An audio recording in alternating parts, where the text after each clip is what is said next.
All right, guys, I'm gonna try and explain primary and secondary sources in a little bit more detail.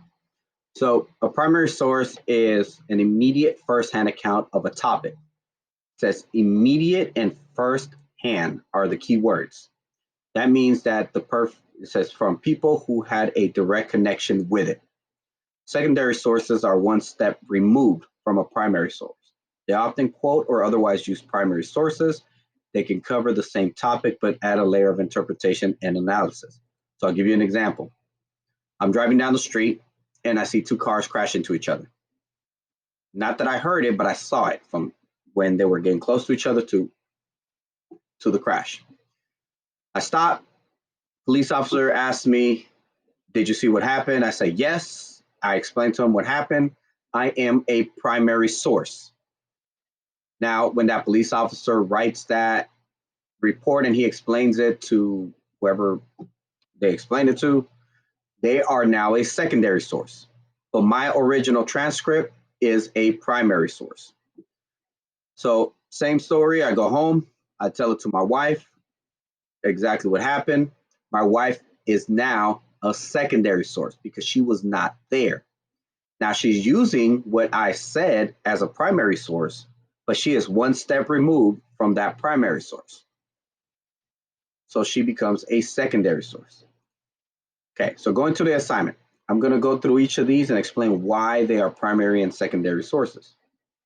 The one that gets everybody confused always is history books. You would think that a history book, and even here, this is an encyclopedia. If you've never seen an encyclopedia before, well, there's not that many around. This was our Google when we were going to school. If you wanted information on a topic, you would go to the library. You would look at the encyclopedia. There were many volumes from A to Z. So if you wanted to know about the Civil War, you would go to where, look at the letters and say, look for C. You would find Civil War. It's organized similar to a dictionary, and it would give you the information. Now, these two were written by people who were not there. So they were not there. They are not a primary source. So these would become secondary sources.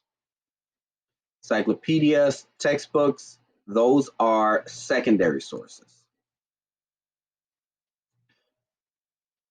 Now it gets more complicated because there are primary sources or can be primary sources inside the secondary source, but overall we're going to stick with this is a secondary source. Going to enlarge this one,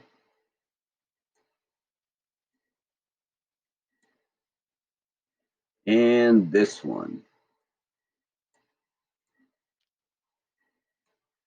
Okay, so this says Assata, an autobiography, and the author is Assata Shakur. This says Abraham Lincoln, a biography of an American president. Author is Anthony Moss. This is a memoir titled Hadrian. Marguerite Yourcenar.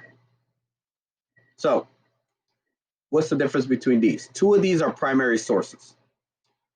This one was written by Assata Shakur, and it is Assata Shakur, or the title is Assata is written about Assata.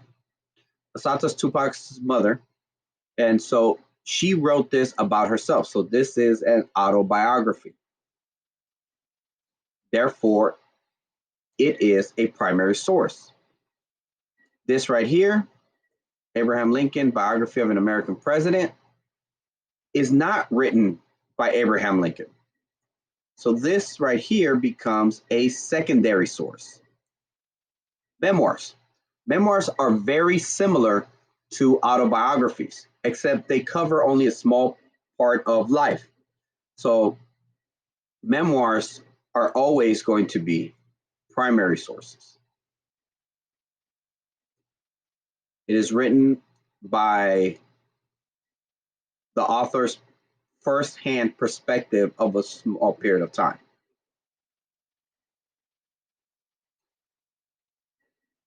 So I'll give you a better example of a memoir. I could write a memoir about my time as a teacher. So it's usually about me. It's going to be primarily about me, but I'm also going to talk about other coworkers, students I might have had from my perspective. So there could be stories about other teachers, other schools, other students, but I wrote it from my point of view, which is why it is a primary source. Poems. Poems are always going to be primary sources when they are by that author. Okay, so this is a poem. Poems, letters, all those are primary sources. This is a painting. This is an artist's representation of what these Native American homes look like, what the sky looks like. So this is not an original photograph. This is not exactly what they look like. This is an interpretation from the artist. So this is going to be a secondary source. Arrowheads. This is a photograph of original arrowheads. These are not replicas. These are the actual arrowheads found in fossils. Since they are original, these are considered primary sources. Also, if they discover anything in tombs and other different types, pyramids, all those are primary sources.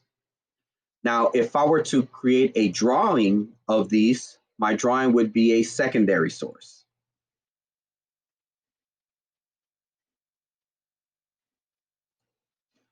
A painting, so go back to this one, a painting of a former president would be a secondary source. Okay, we have two videos here. I'm gonna play this one first.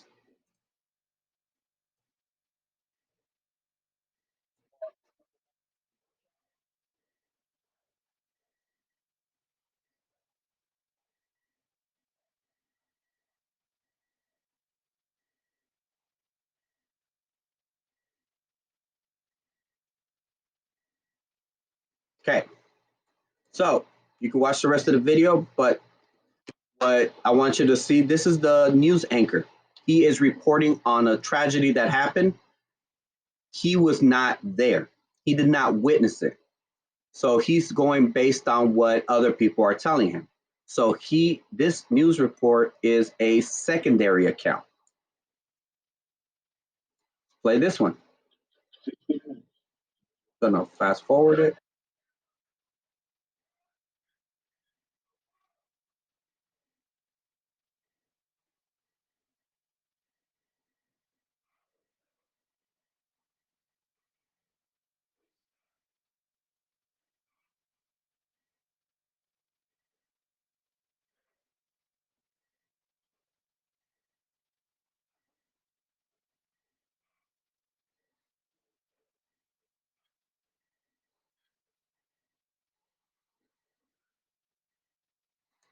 Okay.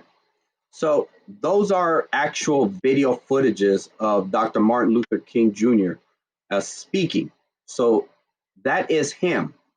That is an original video of him. It is not somebody telling you what happened or what he said. So that is a primary source. Back. Okay.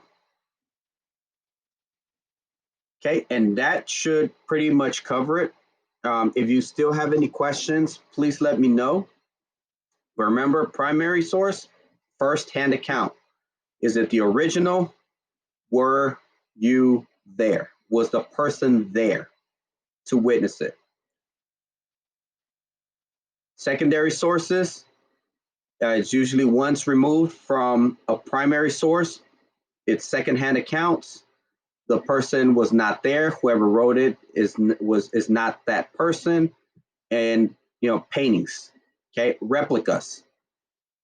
So if you have a replica of something, that is a secondary source. It might look identical.